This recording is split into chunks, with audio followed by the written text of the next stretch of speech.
In the previous devotional study, we learned that Abraham received God's threefold promise concerning the land, the nation, and the blessing. Genesis 12 verses 1 to 3.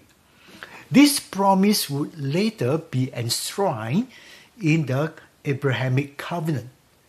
Abraham would inherit the land of Canaan, which would be transformed into the land of Israel by God's covenant people.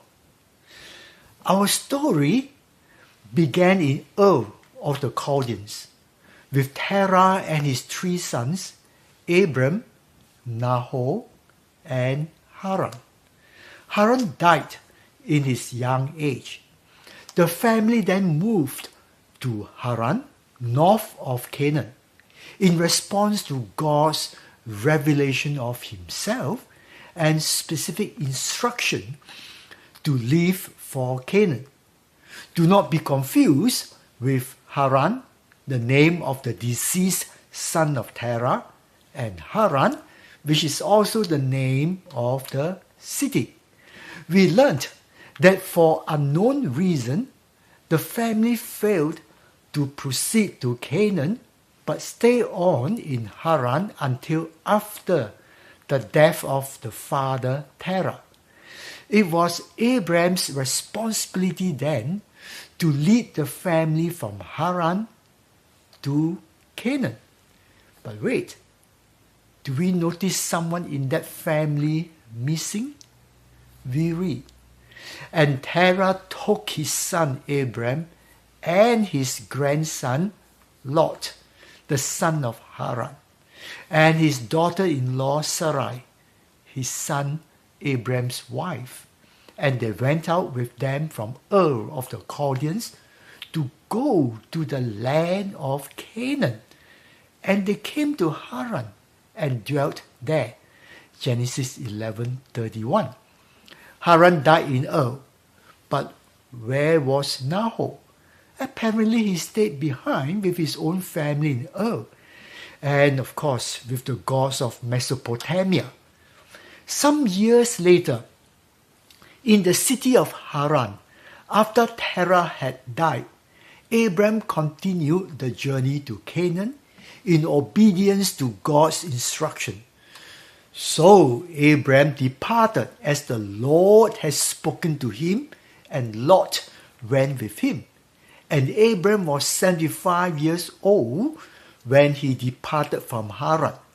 Then Abram took Sarai his wife, and Lot his brother's son, and all their possessions, and they came to the land of Canaan.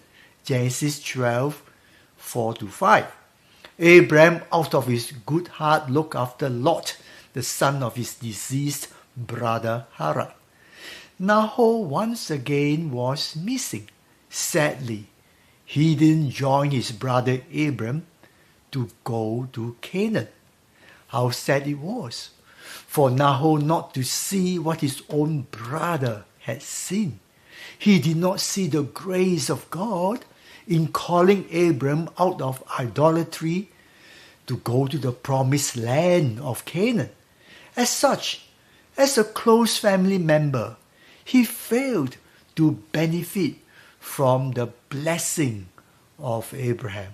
How sad it will be today when someone having seen his or her loved one receive Christ and the blessing of salvation fails to realize God's grace and be part of the blessing of the redeemed too. That was not the end of what we hear about Nahor. Let us fast forward many years later. Abraham by then had dwelt permanently in the land of Canaan and had many experiences with the Lord, of which we will talk about in subsequent devotional studies. By then, Abraham had his own son, Isaac, who would inherit the Abrahamic covenant. Abraham desired that a wife be chosen for his son Isaac from among his own people and not from among the Canaanites. So he sent his faithful servant to return back to his home country.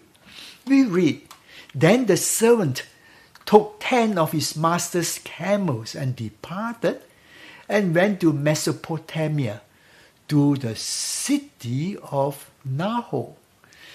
The word Mesopotamia means the land between two rivers, the Euphrates and the Tigris, the present-day Iraq.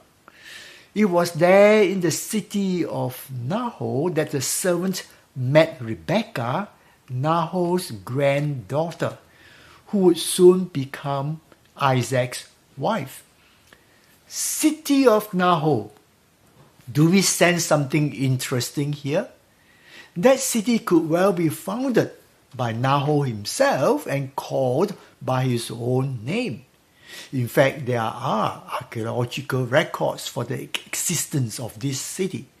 And if it is true that Nahor founded his own city, then we see the difference between Abraham and his brother Nahor. Abraham chose to inherit the promise and the blessing of God to build a nation after God's purpose. The land of Canaan would become the land of Israel, with the capital city of Jerusalem, the city that God would put his name there, and where the throne of David would be. Nahor built his own city in the land of Mesopotamia, and as you will soon see, the family continued to cling to the idols of the land. Nahor speaks of someone who missed out on the blessing of God. Let us not be a Nahor.